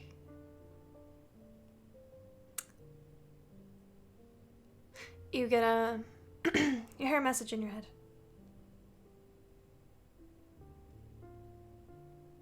You will see me again. After tonight, that is. It will be under much different circumstances. Are you sure you do not want to come back?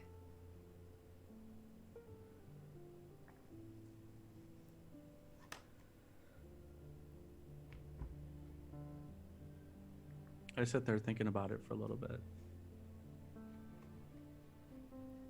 I finish my drink. I make my way back to the tent.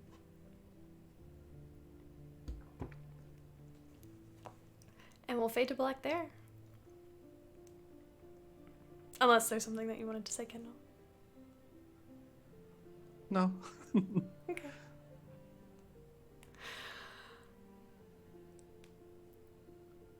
Would you like to make it back to Salix before she gets out of her trance?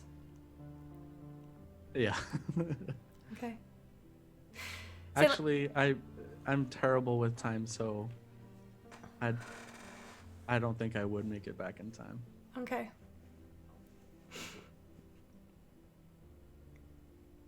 Salix. Didn't leave a note. Just gonna be pacing our room until he gets back. Do you look at what she left you? Yes. Dev is asleep and Kendall's gone. Kyrie ain't here. Yes. I'm gonna look.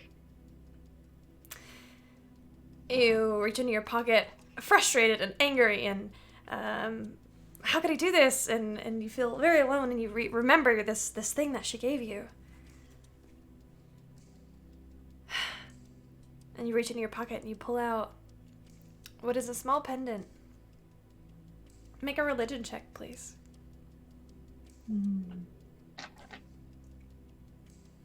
Pretty sure I only have a +1. 15 total? Yeah, okay, so you'd recognize this as a very strange but definite holy symbol for the Raven Queen.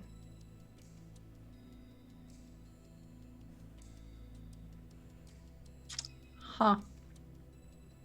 It is it's carved much differently than you are used to seeing. You're used to seeing just the symbol of a raven.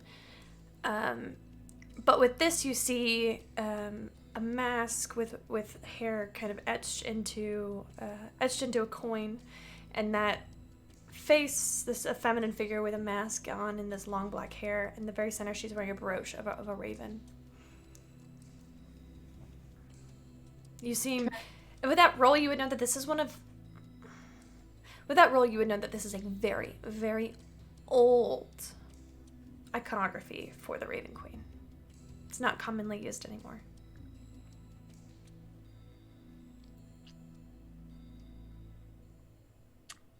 Okay. I will, just kind of turn it over in my hands a little while and ponder it and pace until Kendall gets back. Your trance lasts for 4 hours. You went into your trance around, I would say, midnight. So it's around 5 in the morning when Kendall makes his way back. Oh, you're up. Yeah, and you weren't here. I thought we weren't gonna do that. Did you check downstairs? No. Well, I was downstairs. I didn't go far.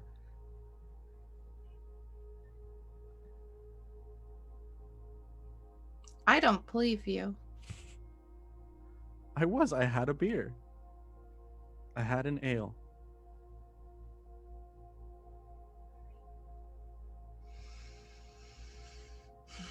And I'm hungry again. Well, since you were just down there, why didn't you get food? I didn't want to eat without you. I don't believe you at all. Well,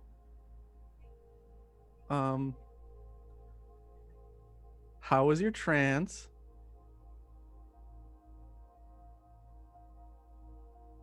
Where were Dev you? up? Where did you go? Dev is looks in like their they're own right- room. Oh yeah, they're not here. I see. Where did you go?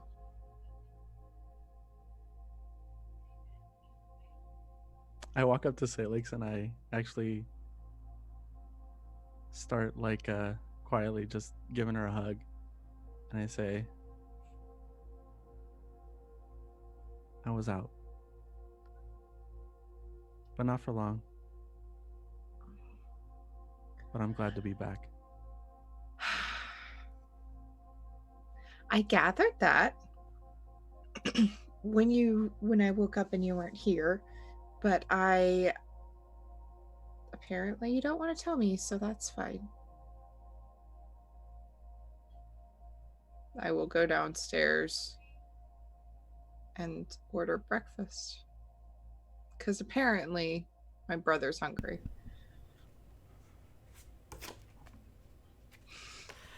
Devereux!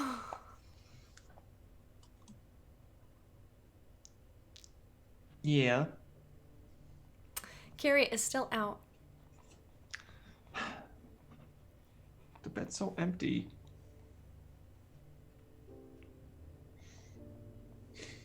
Okay. Hopefully they return today. I roll out of bed.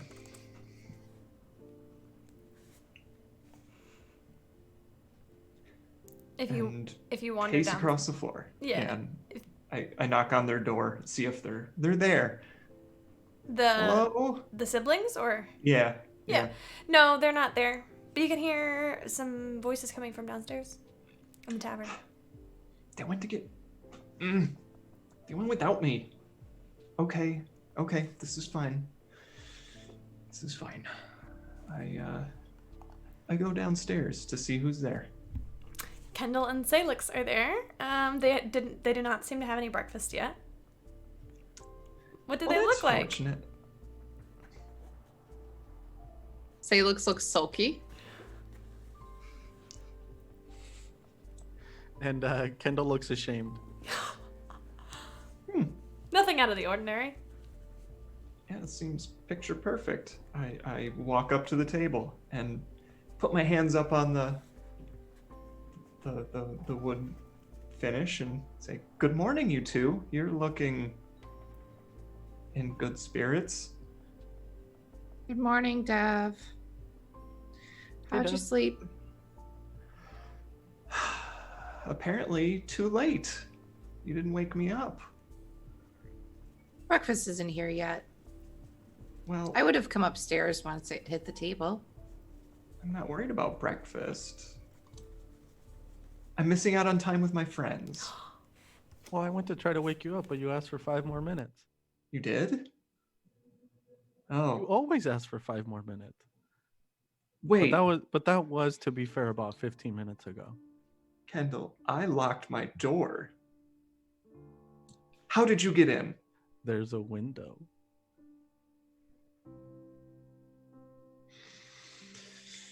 Is that how you Okay. left last night too?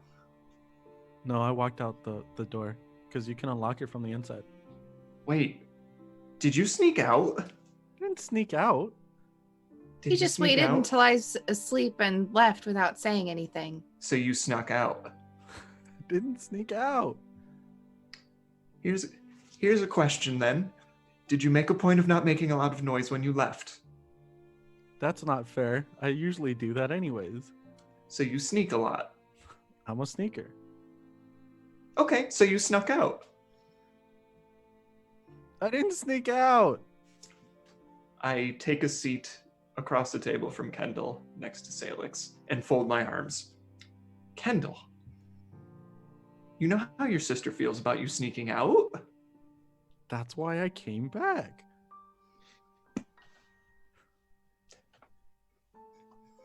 I look at Salix. He did come back. Yeah, but And look at me, and I raise my hands and like, not a scratch. And I kind of just pull my collar up a little bit. Not a scratch you can see. See? Are you hiding something? No. yes, he is. He won't even tell me. So What are Good you luck. hiding? What are you hiding? I'm not hiding anything. Well, you tell your friend, right? Of course. Okay. I walk across the table and tug on your sleeve. So tell me, what are you hiding? And I, without whispering, I say, nothing important. Nothing important. You're a bad liar too. I go and sit across from you at the other side of the table. The lot of you hear screaming from outside. Like a Like excited. troubled. Nope, like Okay. like Like there's a lot scared. of different. Okay, I That's will not run normal, outside. is it? I don't know. I haven't been in this town long enough. Breakfast might have to wait. Salix is already outside. She's already gone. Okay, I follow behind her as quickly as I can. So do I. Salix and Devereux, you make it out there first, and you see that there's smoke. A ton of smoke everywhere. If you rush towards the kind of root cause of it, where you hear people screaming, and you see that Sura's tent has been burned down. Oh, What? No. And I run over like as far as like close to it as I can. Is it like still standing almost? Can you go inside? As you get there, you see the fabric that covered the tent is completely gone. You see there's a few tattered pieces that are kind of, or burnt edge pieces that are kind of laid out. The books are all ash. The bookshelf is ash. The table is gone. There's a few metal things survived, but whatever set this blaze was very hot. The bed has been absolutely destroyed. But you don't find a body. Sura! And I start running around and just rifling through everything and just looking for absolute anything that I possibly can. Larkin approaches and she's like, "There's some people saw a bunch of mobsters come in and light her tent on fire, and they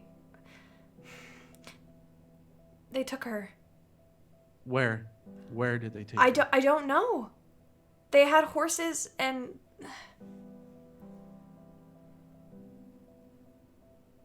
there were 3 of them with pitchforks and torches. I don't know. This is second hand. I just heard this.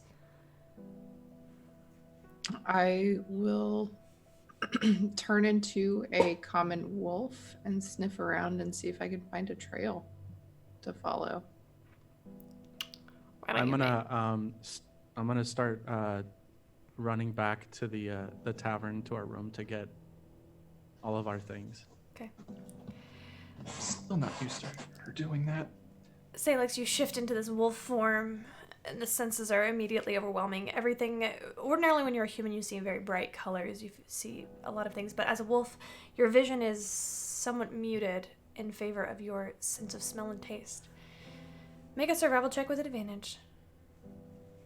Oh wait, let's see if I can get a wolf stat. Wolf stats. 5e.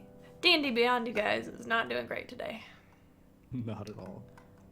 You would get a I plus. rolled a 16. Yeah. Okay. You smell a lot of things. Very, very, very faintly, you smell your own scent, your own human scent, and that of Devereux. You catch a lot of whiffs of other, what you assume to be are some other, not a lot, in fact, actually maybe one other scent in there, in the very center. It's funny, I smell Kendall a lot here. Yes, on what used to be, yeah. Yep. Yep. Getting. You smell Never syrup. run into this part. Yeah, You smell go ahead. Syrah a lot, obviously, since most of these are her belongings. You also smell Larkin and Anna, but you remember that they told you they were going to see her after they got off work. And there are a couple of scents around the outside that it looks like someone's been walking around it. And as you make your way to the outside, there are, that is where you would lose the scent of Syrah. Is that enough time to make it back with all my Yes. equipment? Yes. You said there was one smell that walked around a lot. A couple masculine, kind of like heavy scents. You smell blood. You do smell blood. Okay. And you smell, and when you come back to the outside, you smell, as it was described, horses that have gone through. Am I still smelling those same smells of the say musky smell? Am I still smelling that outside and like mixing with everything? You don't have proficiency in Arcana, do you? I don't know at the moment. I don't think Sure, so. I don't think you I don't do. think I took it. I don't think you did either. I want you to roll an Arcana check for me anyway because you are proficient in magic. That's not very good. I believe it would be an 8. Okay, then don't worry about it. In this wolf form, you do smell, as Kendall reapproaches, you smell more sandalwood and cedar. I look at him through very knowing, narrowed wolf eyes. And I will try to follow the smell of the horses. Okay. I actually kind of put my hand on the back of her wolf form, and I say, we have to go after them, but I think we're going to need Kyrie. You can feel a low rumble in my throat.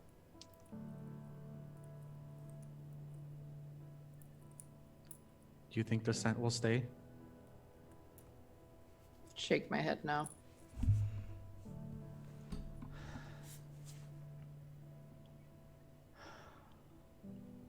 Huff. Walk down, following where I think which direction they went. You would notice that they go north.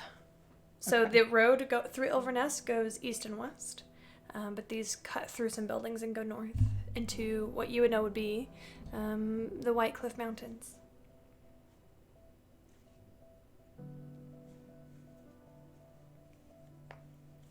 I look north and then I look back.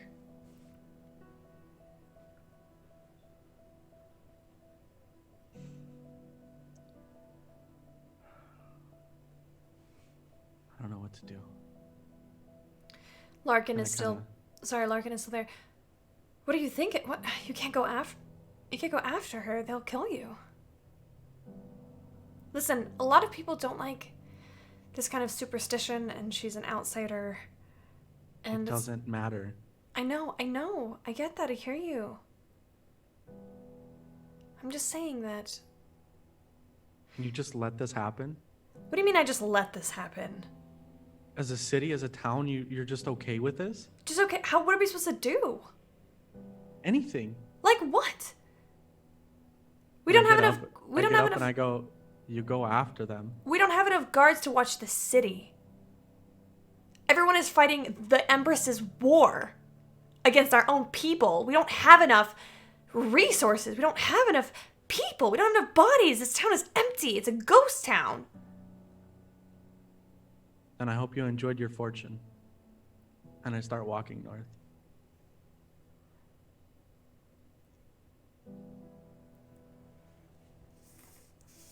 You know, if she really was a fortune teller, she would have been able to see this.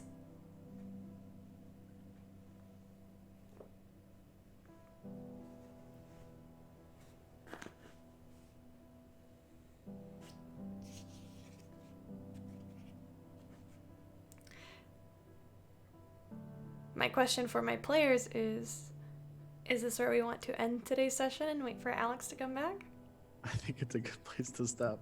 I think it's a good place to stop too, even though we've only been playing for 2 hours. Yeah, I hate to say it, but I agree. Yeah. I agree. And now I won't be supremely late. Here we go. Alright, friends. You all have an advantage from Mindy, by the way. Because shit's getting real. I did not see that. Thank you.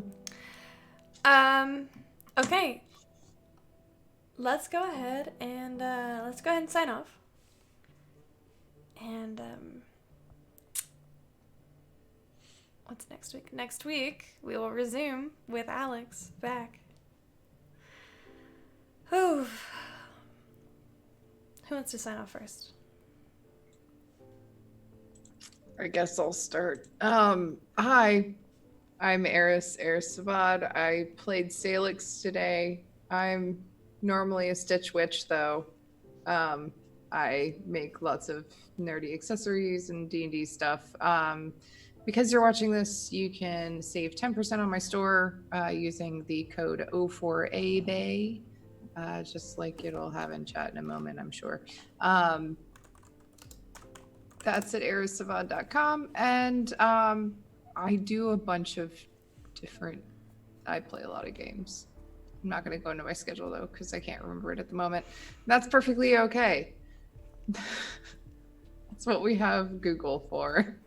What was your favorite part of the session tonight, Eris? My favorite part of the session, oh gosh, I love that Kendell snuck out and not only got his fortune told, but also had fun with the fortune teller, and then hid it from Salix. But she knows. Now she knows. She knows. And I absolutely love that. Yep. That's me. Kendell? Hi, I'm Juan Carlos, and you can find me on Instagram and Twitter at Sombrero. And Kendell has his own Instagram too. It's beer, bacon, and longbows. Get the fuck out.